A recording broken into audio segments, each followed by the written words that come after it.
Dia, kau bukan Tuhan tersembunyi di lautan yang luas. Jika anda fikir anda mengenali saya, anda akan mati terlebih dahulu. Rumi dari Jalaluddin adalah orang yang mengucapkan kata-kata hebat seperti itu.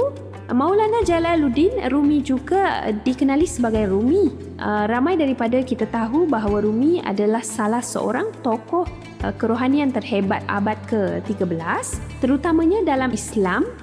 Dia dilahirkan di Afghanistan pada tahun 1972. Itulah yang kita lihat pada dirinya hari ini.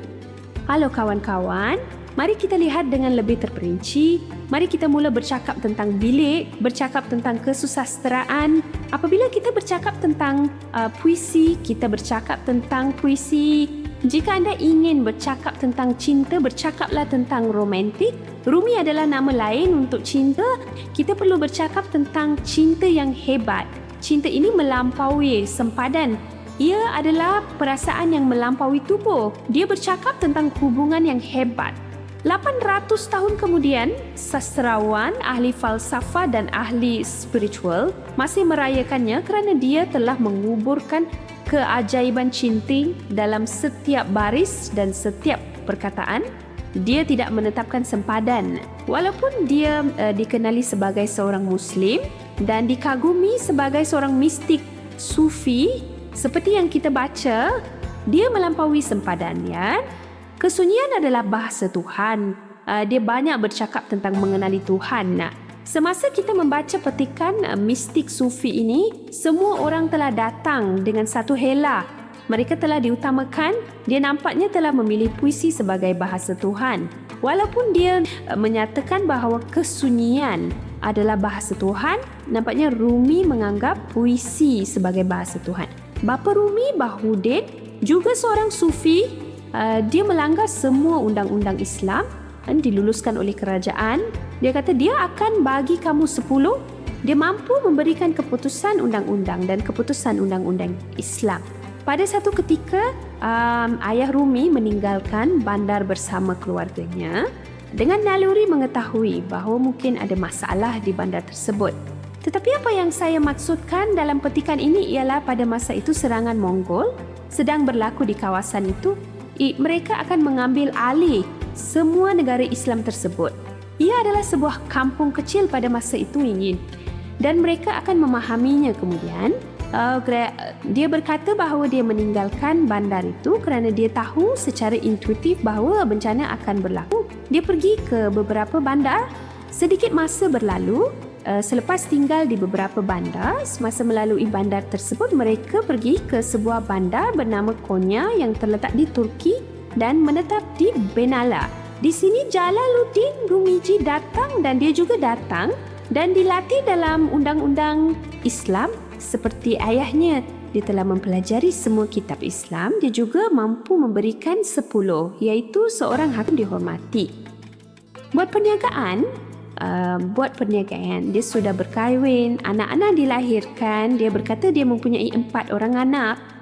Apabila Rumi melalui masa-masa seperti itu, dia bertemu dengan seseorang pada hari Dhul Forti 4240. Ini adalah titik perubahan utama dalam kehidupan rohaninya.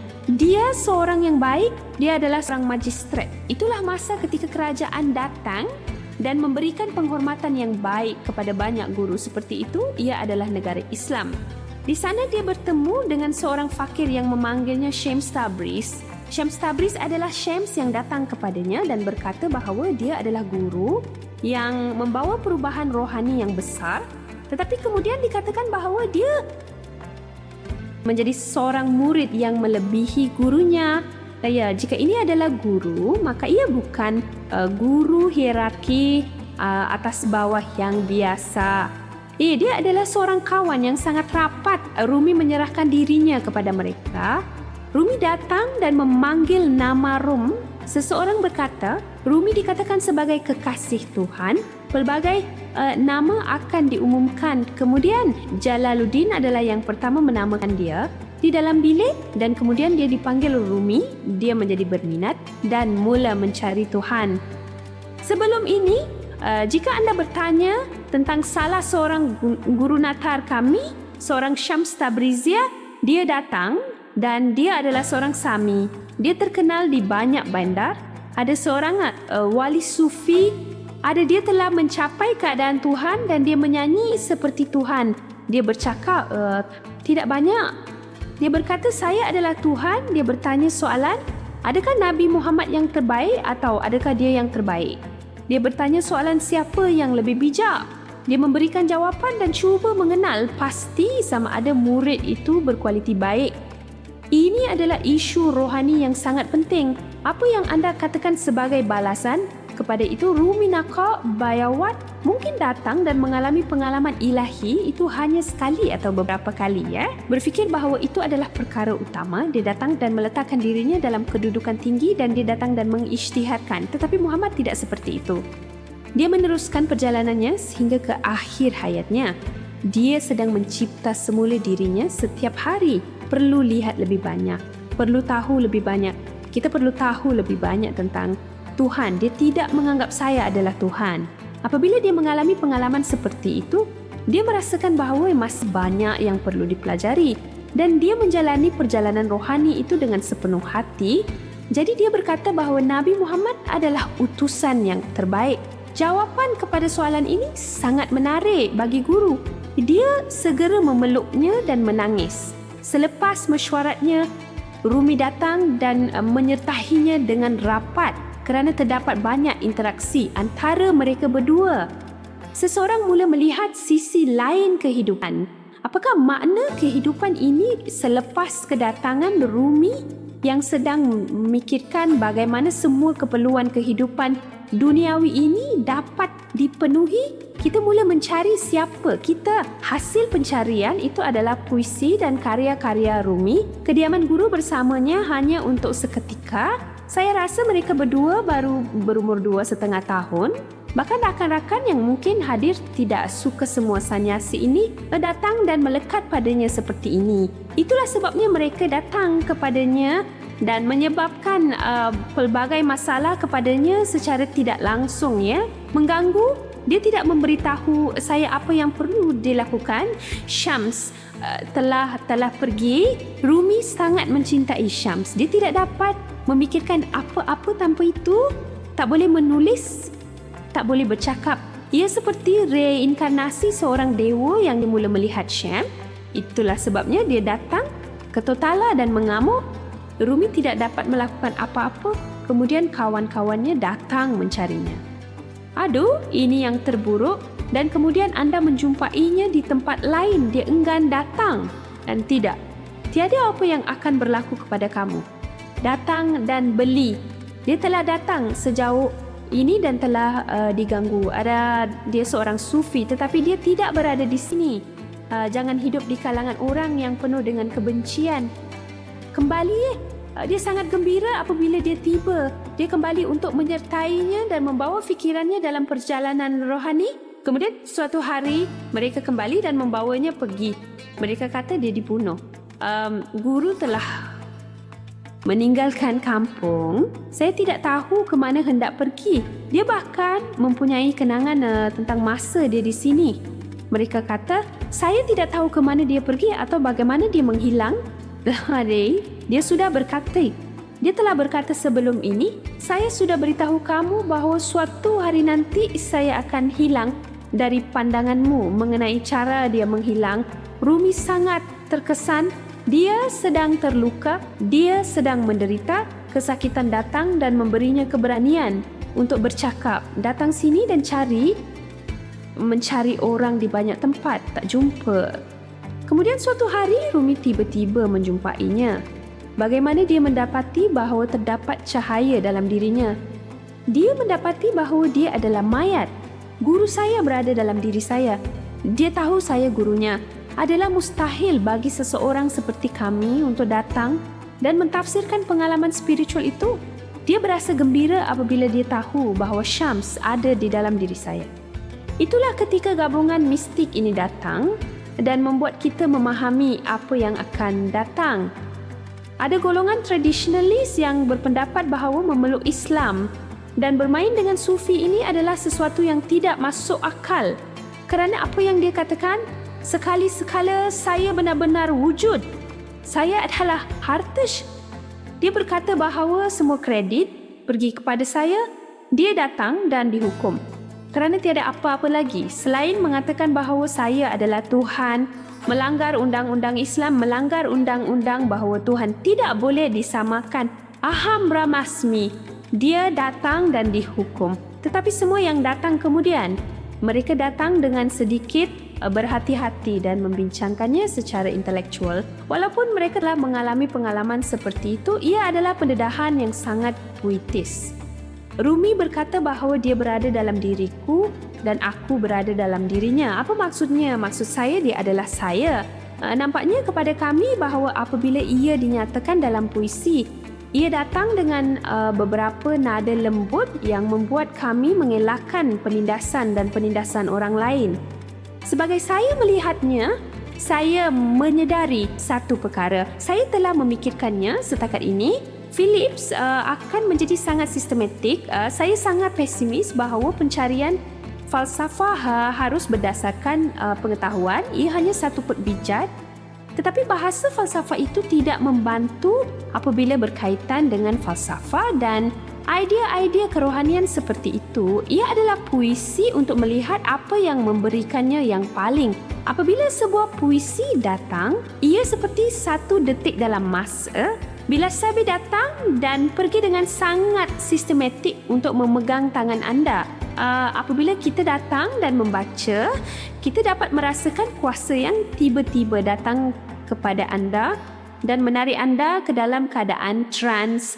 Rumi datang kemudian dan mencipta koleksi seperti itu, ya. Ini adalah kebijaksanaan, ya. Dia tahu saya mempunyai seorang guru dalam diri saya. Dia mula menulis. Pencarian rohani Rumi membuatnya bersinar setiap hari seperti berlian yang berkilau. Pengalamannya nampaknya semakin baik setiap hari. Kemudian para pengikut datang kepadanya. Dia mula mengajar sejenis latihan rohani. Kita akan lihat apa itu. Bukankah itu yang dia tulis sebelum ini? Salah seorang muridnya adalah Usha Muthinu. Apa yang dia katakan? Awak tulis, masuklah dan tulis sebuah buku. Dia berkata akan ada manfaat untuk semua orang. Dia memberitahu ibunya untuk menanggalkan topinya. Dikatakan bahawa dia telah menulis lebih daripada sedozen puisi pada sekeping kertas. Dan disitulah pengalaman menulisnya bermula. Rumi pernah berkata sebelum ini, dia memberitahu saya bahawa dia suka puisi.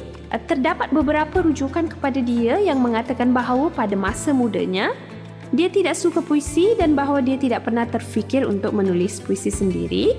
Tetapi kemudian dia menjadi salah seorang penyair terhebat di dunia. Jadi apa yang dia lakukan? Dia mula menulis, datanglah kepada saya dan beritahu saya bertahun-tahun hingga 10 tahun dia menulis 2 setiap hari. Rumi mencipta 2 karya besar, sebuah karya Masnavi. Ia terdiri daripada 6 buku, semua ditulis dalam gaya puitis. Ada yang nakal, ada yang kabur, ada beberapa cerita, sebahagian daripadanya adalah sejarah. Terdapat beberapa puisi, Masnavi merangkumi pelbagai perkara. Dikatakan bahawa koleksi tersebut terdiri daripada kira-kira 25,000 lagu. Ia akan muncul di internet. Semua teks ini kini tersedia. Ia masih sesuatu yang sering dibincangkan. Apabila muridnya datang untuk menulis, dia datang kepadanya dan mengucapkan terima kasih kerana menulis beberapa bab dalam sebuah buku. Bukan sahaja murid itu datang dan berkata demikian, tetapi murid itu juga mengetahui halusnya fikiran yang boleh diserap dan difahami. Tidak, saya tidak boleh menulis. Sekarang saya datang dan bercakap tentang koleksi ini. Saya akan datang dan bertanya kepada diri sendiri berapa banyak yang saya serap. Adakah kita benar-benar bercakap antara satu sama lain? Apabila kita berfikir tentang apa itu roh, ia adalah pencarian yang datang kepada kita. Korektor akan mendapatkan kapasitas yang boleh dikatakan. Itulah yang dilakukan oleh lelaki ini. Kemudian dia datang dan menulis sebuah jilid besar yang dipanggil Mani Shams Tabrizi. Shams adalah sebuah koleksi yang ditulis oleh gurunya. Dia menulis banyak puisi dengan nama yang berbeza. Saya sangat terkejut. Apa itu 25,000 lagu? Apapun yang telah anda dedikasikan selama 10 tahun, semuanya berkisar kepada apa yang sepatutnya menjadi pemahaman falsafah tentang pengalaman spiritual, apa hubungan antara Tuhan dan kita. Tiada siapa yang mempunyai masa untuk membacanya. Dia juga telah menulis 3 lagu. Islam telah melangkah jauh dalam hal ini. Dia menulis beberapa puisi pendek. Dia berkata bahawa untuk memahami falsafah tasawuf, seseorang mesti bermula dengan masna. Kita boleh bermula dengan sebuah puisi yang penting. Saya membaca puisi itu. Tanya cerita apa yang diceritakan oleh seruling yang kedengaran sedih itu. Dia menceritakan tentang kesengsaraan perpisahannya. Dia menjerit dalam kesedihan bahawa dia telah dipisahkan dari semak buluh asalnya. Jika seruling datang dan dipotong dari hutan dan dijadikan seruling, ia ingin kembali ke tempat asalnya. Katakan sendiri, dia berkata bahawa jiwanya mesti pergi kepada Tuhan. Kembali, dan setiap jiwa memulakan penjelasan di sini. Setiap jiwa kembali dan mencari untuk pergi ke sumber dari mana ia datang. Ia sedang mencuba. Hidup ini sementara, tubuh ini sementara. Ini adalah pandangan semua agama. Ini akan datang. Dia tidak datang dari Al-Quran. Ceritakan kepada kami tentang pengalamannya. Kemudian jiwa ini datang untuk mencapai sumber itu. Pelbagai usaha sedang dilakukan. Sebarang usaha untuk mendapatkan pengetahuan tidak akan berjaya. Dia kata ia tidak berkesan. Jadi kita boleh bertanya, apa satu-satunya cara untuk melakukan ini?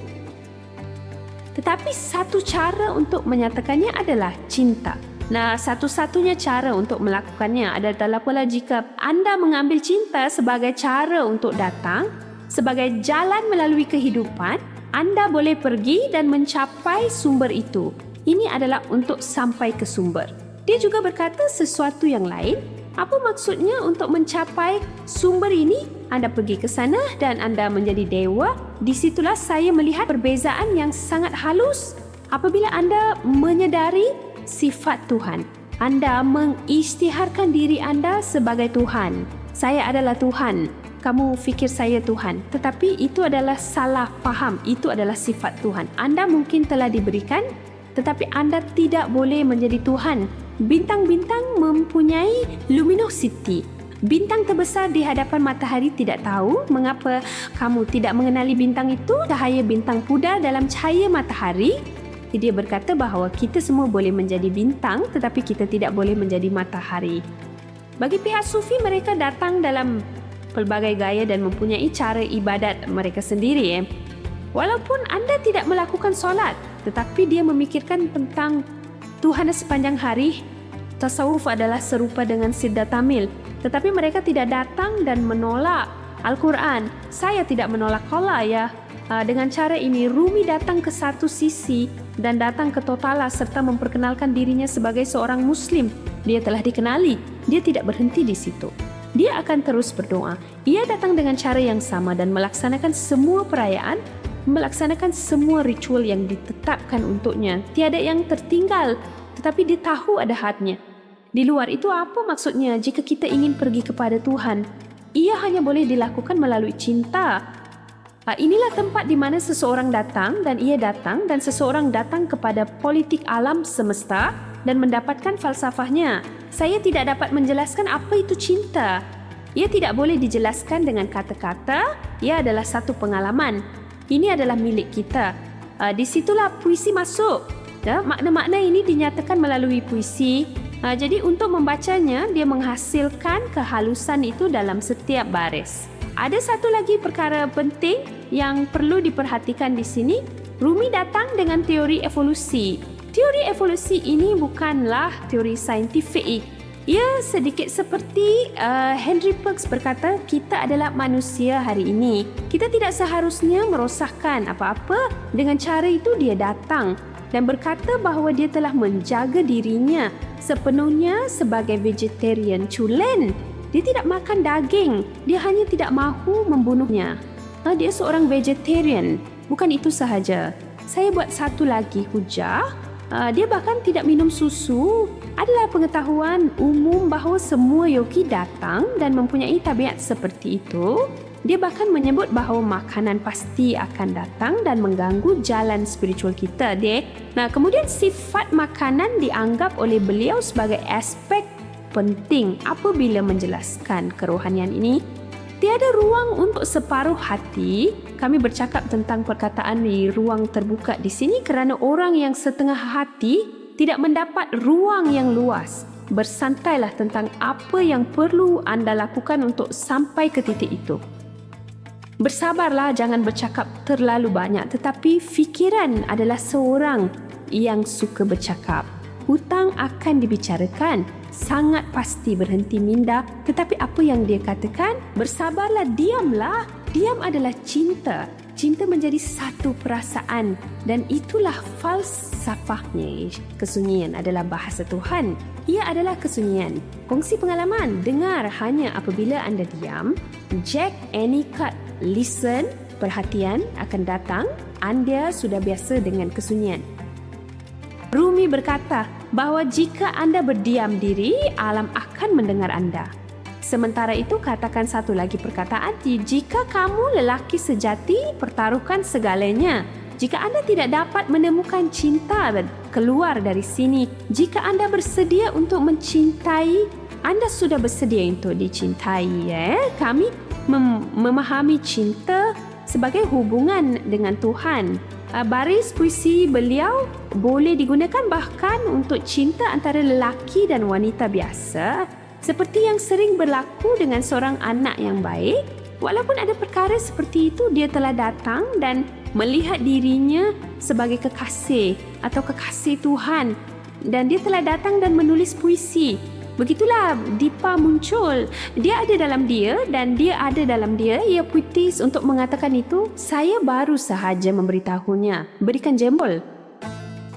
Dengan itu, mari kita lihat perkara penting yang lain. Mari kita pergi perjalanan darat. Perjalanan tanpa laluan patulanu. Ia adalah perjalanan rohani. Tetapi jalan di hadapan adalah jelas.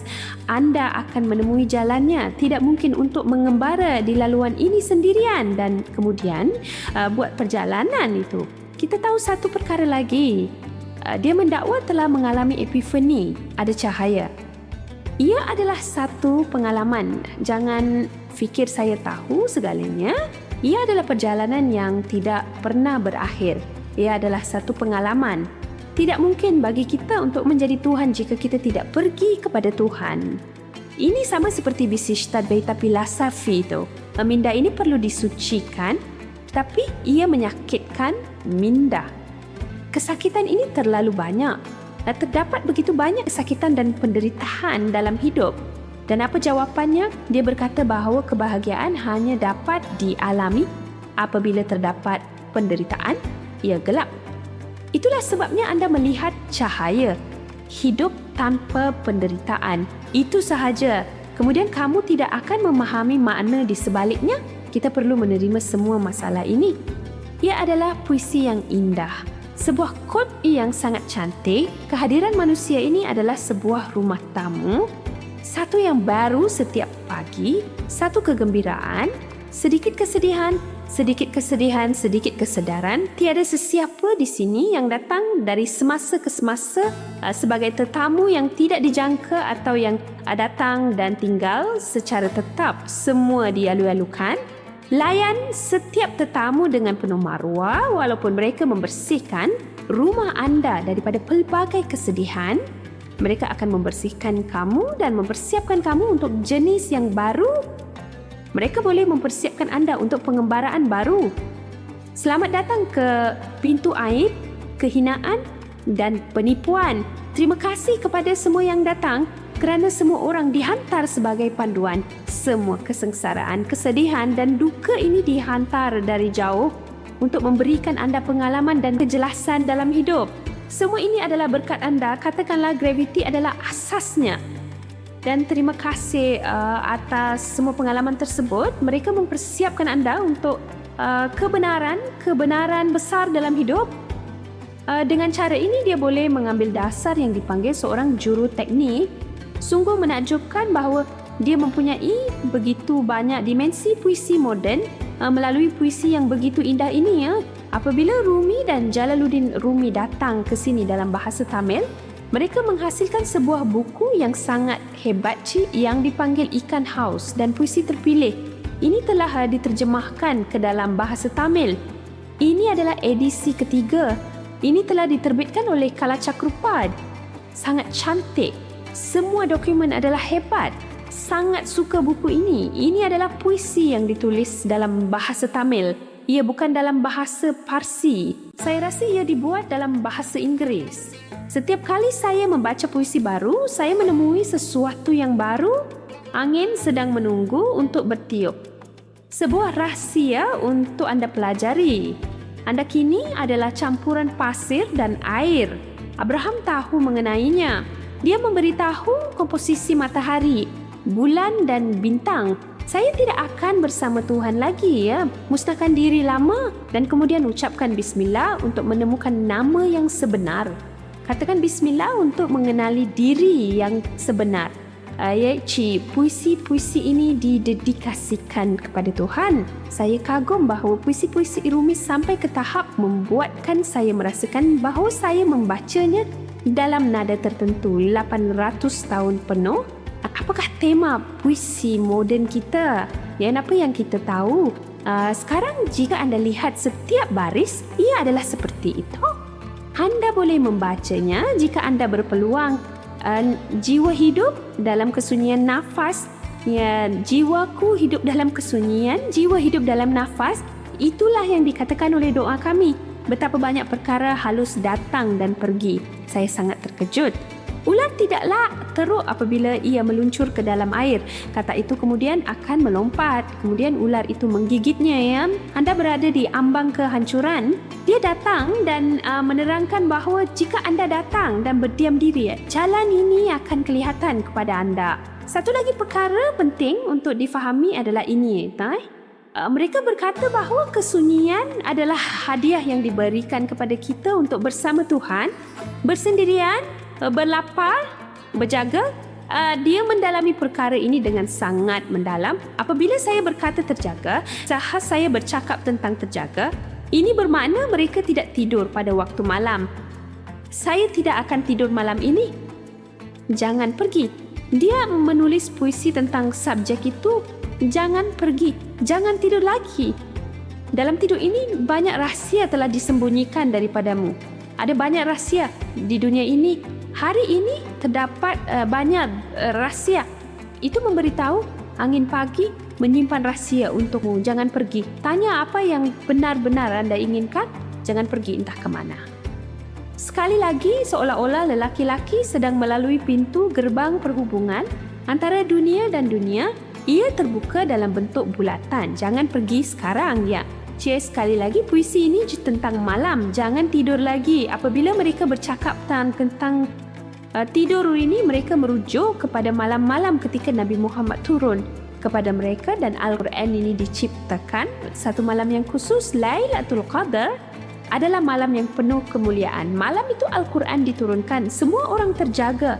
Ini adalah konsep yang akan berperanan. Malam ini, apa yang perlu anda lakukan hanyalah datang pada waktu malam dan menyeru kepada Tuhan. Ini adalah akan ada lebih banyak peluang yang akan datang dan memberikan anda pengalaman mendalam pada waktu malam seperti ini. Itulah yang dikatakan oleh nombor 1 kami.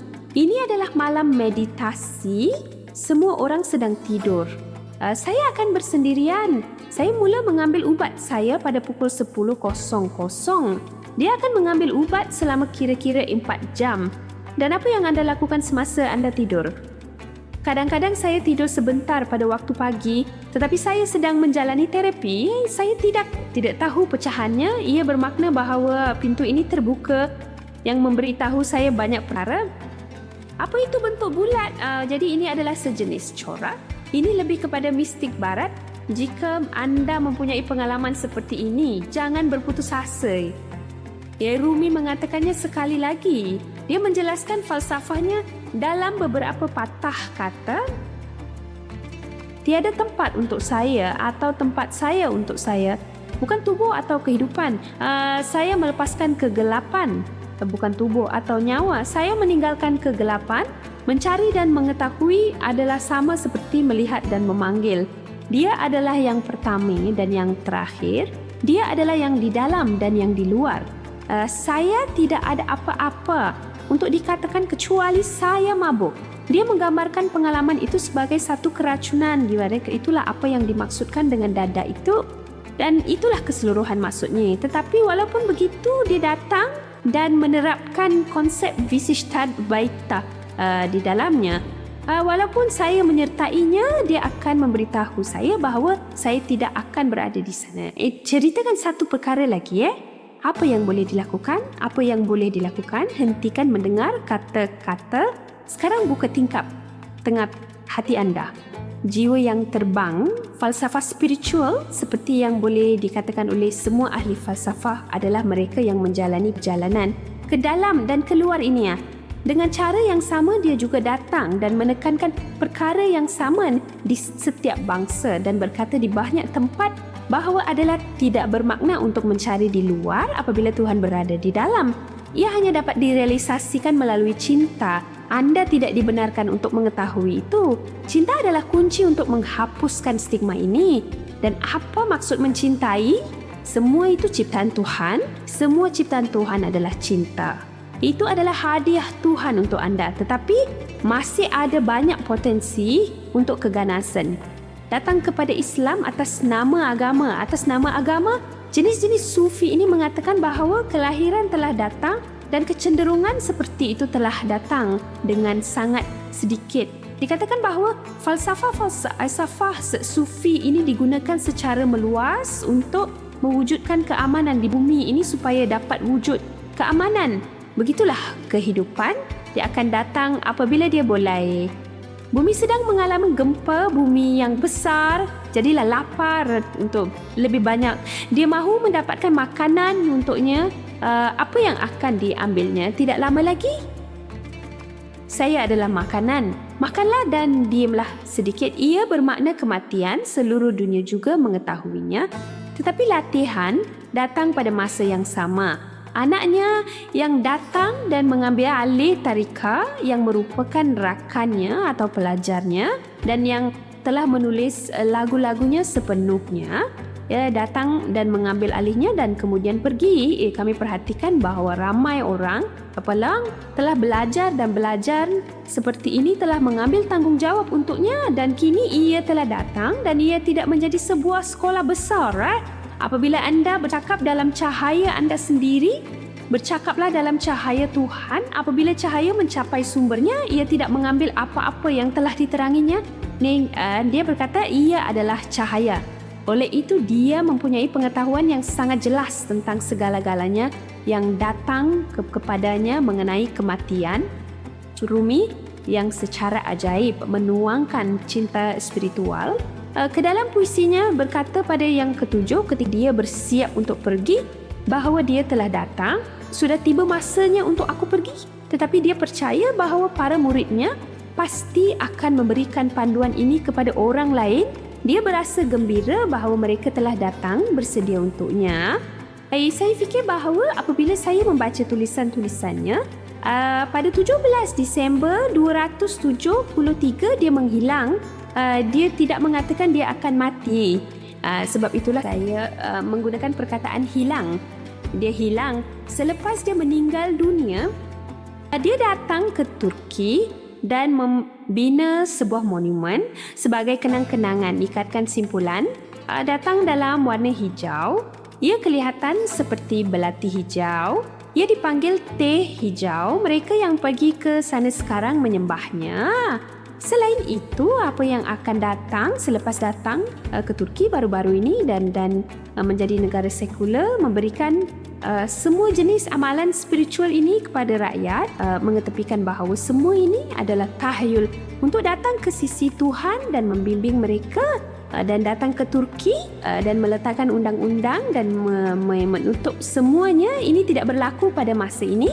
Tetapi lihatlah tarian dervish itu, terutama yang berpusing-pusing itu, tarian spiritual itu sahaja yang dia lakukan. Aspek lain dalam latihan peribadi, adalah kerohanian, tetapi kerajaan datang dan menghentikannya. Itu sahaja yang saya dengar. Ia akan menemukan tempatnya sendiri sekali dan untuk selamanya, tidak kira betapa politiknya ia. Tetapi saya melihat bahawa panduan spiritual Rumi telah datang dan pergi dan sangat dekat dengan India. Semua ahli spiritual India telah menyanyikan lagu-lagu yang sama dalam lagu-lagu devosi mereka. Melalui karya-karya tersebut, nampaknya mungkin bagi saya bahawa walaupun saya mempunyai pengalaman bukan linguistik melalui bahasa itu, ia perlu direkodkan melalui bahasa mereka sendiri dan pembaca dapat merasakan pengalaman itu di luar bahasa tersebut. Saya telah memperkenalkan sedikit tentang Rumi dalam video ini. Banyak buku tersedia dalam talian untuk dibaca oleh rakan-rakan. Baca! Saya akan jumpa anda dalam video yang lain. Terima kasih. Hello. Terima kasih.